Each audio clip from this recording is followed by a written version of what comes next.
Europa, século XII. Um grupo de hereges gnóstico começa a tomar proporções assustadoras. Os cátaros ameaçavam o futuro da sociedade, pois as suas práticas e atos eram absolutamente abomináveis.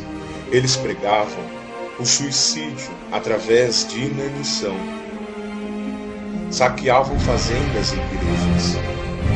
Eram totalmente contrários ao matrimônio e à procriação.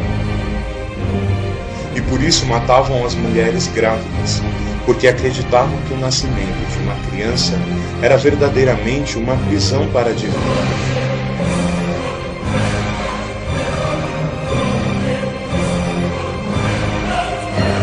Eles verdadeiramente representavam, além de uma ameaça à Santa Igreja, uma ameaça social. A heresia cátara se difundia fortemente por toda a Europa, notadamente pelo sul da França, onde se concentrava o maior número de adeptos. Até então, os cátaros eram julgados pelos seus delitos e suas heresias exclusivamente pelo poder do Estado, ou seja, sem nenhuma interferência da Igreja, sendo exclusivamente julgados pelos governantes locais. No entanto, deve-se ressaltar que esse processo estava sendo totalmente falível, pois havia inúmeros abusos por parte de alguns governantes, que acabavam por entregar os suspeitos à justiça sem nem mesmo averiguar a culpabilidade dos mesmos, ou dar-lhes qualquer chance de defesa. O que fazia do Tribunal do Estado uma via para a condenação dos inimigos. Rapidamente, alguns governantes se aproveitavam dessa situação. Então passaram a taxar os seus inimigos injustamente de hereges para tirar vantagens. Um dos maiores exemplos históricos foi o que aconteceu com Frederico II, que, desejando conquistar a Lombardia, condenou à morte, desterrou e confiscou os bens de vários habitantes da região, acusando-os de hereges. Há de se notar que no século XII, fora as condenações inconsequentes da justiça comum, o povo, ao ver, por exemplo, mulheres grávidas mortas, fazia justiça com as próprias mãos, coisa que a Igreja sempre condenou. Devido à velocidade em que a heresia se difundia, a justiça pelas próprias mãos começou a tomar maiores proporções. Foi justamente o que aconteceu em Soissons, no ano de 1120, que ao bispo demorar a entregar alguns hereges, o povo enfurecido os arrancou de sua guarda para queimá-los na fogueira. Sabendo desses inúmeros abusos, o Papa Gregório XI resolveu fundar um tribunal. Um tribunal que viria a ser difamado por séculos. O Tribunal da Inquisição.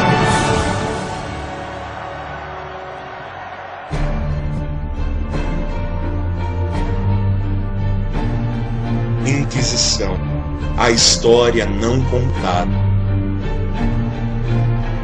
O Tribunal da Inquisição nasceu com um único objetivo: proteger as pessoas das injustiças cometidas pelo poder estatal, dando uma oportunidade aos hereges de se redimirem sem sofrer nenhum tipo de massacre. Ao fundar esse tribunal, o Papa reivindicou o direito exclusivo de julgar todas as heresias. Somente esse tribunal poderia declarar alguém como herege. O Tribunal da Inquisição não tinha como intuito matar ninguém, nem mesmo torturar.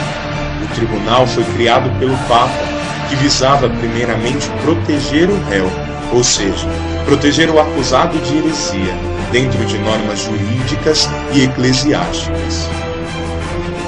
O tribunal era uma oportunidade para que o réu se defendesse antes que fosse entregue às penas aplicadas pelo Estado. A Inquisição possuía várias fases, que podem ser divididas basicamente em três, que eram: primeira fase, a cerimônia do ato de fé, onde o povo era convidado a cantar o credo. Segunda fase, o perdão, onde todo aquele que se apresentasse por cerca de 20 a 30 dias e se declarasse como difusor de catarismo e querendo redimir-se, era perdoado. Terceira fase, a inquirição. Nesta fase era totalmente proibido a tortura. A Inquisição foi o primeiro tribunal do mundo a declarar que nenhuma confissão sobre tortura era válida. O que foi uma revolução, pois naquele tempo todos os tribunais existentes usavam tortura, pois não existiam métodos modernos de investigação.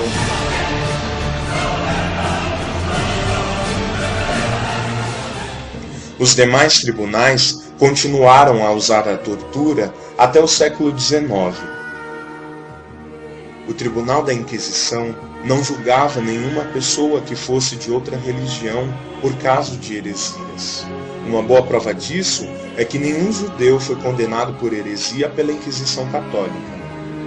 Todos que se declarassem hereges publicamente, em qualquer fase do processo, eram automaticamente perdoados, dando-lhe por vezes, como forma de se redimir, penas alternativas, que consistiam basicamente em orações.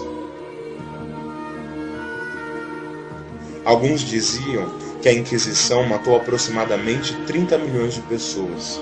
Em especial em Teulos, onde havia maior número de condenações, a Inquisição teria matado supostamente 3 milhões de pessoas.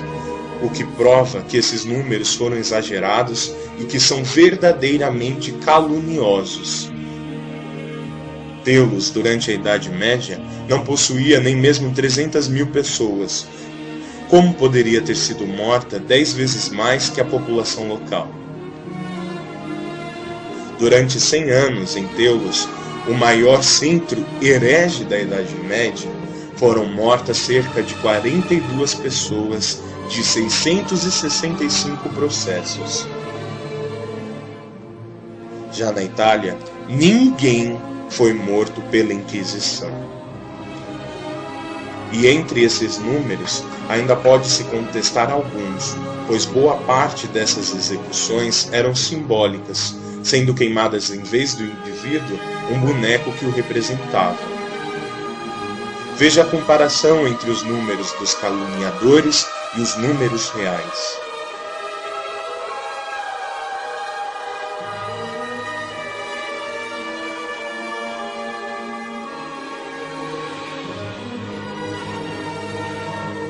Fica clara uma manipulação grosseira dos dados para incriminar a Santa Igreja.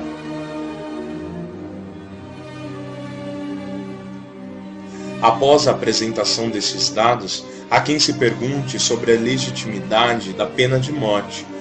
A Igreja sempre foi a favor da pena de morte. Esse ensinamento vem dos maiores santos da Igreja, como São Tomás de Aquino, São Pio X, São Pio V, São Jerônimo e muitos outros. Esse ensinamento está totalmente justificado pela Sagrada Escritura, que diz: o que ferir um homem querendo matá-lo, seja punido de morte. O que ferir o seu pai ou sua mãe, seja punido de morte. Aquele que tiver roubado um homem e o tiver vendido, convencido do crime, morra de morte. São Paulo nos relata que a pena de morte é legítima. Paulo, porém, disse: estou diante do tribunal de César, é lá que devo ser julgado. Nenhum mal fiz aos judeus, como tu sabes muito bem. E se lhe fiz algum mal ou coisa digna de morte, não recuso morrer. Não sem razão leva a espada, é ministro de Deus, punidor irado de quem faz o mal. As penas aplicadas pela Inquisição verdadeiramente consistiam, em sua grande maioria, em penas leves, que eram basicamente rezar uma Ave Maria, visitar um santuário, rezar uma novena, assistir uma missa. Dependendo do caso, Poderia ser decretada inclusive uma prisão, ou em casos extremos, a condenação à morte, o que era algo evitado por motivos óbvios, justamente porque durante o processo tentava-se convencer o indivíduo de que ele estava errado e que ele se convertesse. Logo, queimá-lo era um atestado de fracasso e uma propaganda em forma de martírio para os hereges. Vejamos o que diz Michel de Roquebert, autor esse que defende os cátaros. A Inquisição de Languedoc queimara infinitamente menos pessoas em um século que Simão de Montfort e seus cruzados entre julho de 1210 e maio de 1211. Será preciso relembrar, com efeito, que a vocação da Inquisição era então converter e não queimar, e que a fogueira, mesmo se ninguém ousasse dizê-lo, era uma confissão de fracasso? De modo geral, quem mais sofreu com a Inquisição foi em maioria o próprio clero, por trair a fé e ajudar na propagação de novas doutrinas. Alguns usam as palavras de João Paulo II para dizer que a Igreja pediu perdão pelos pecados que cometeu, o que é materialmente falso, pois João Paulo II somente pediu perdão pelos erros dos filhos da Igreja, o que acabou sendo distorcido. Por justiça, devemos ressaltar que a Inquisição também deu sentenças erradas, assim como qualquer outro tribunal, medieval ou moderno. A Inquisição jamais consistiu em processos dogmáticos, mas simplesmente jurídicos.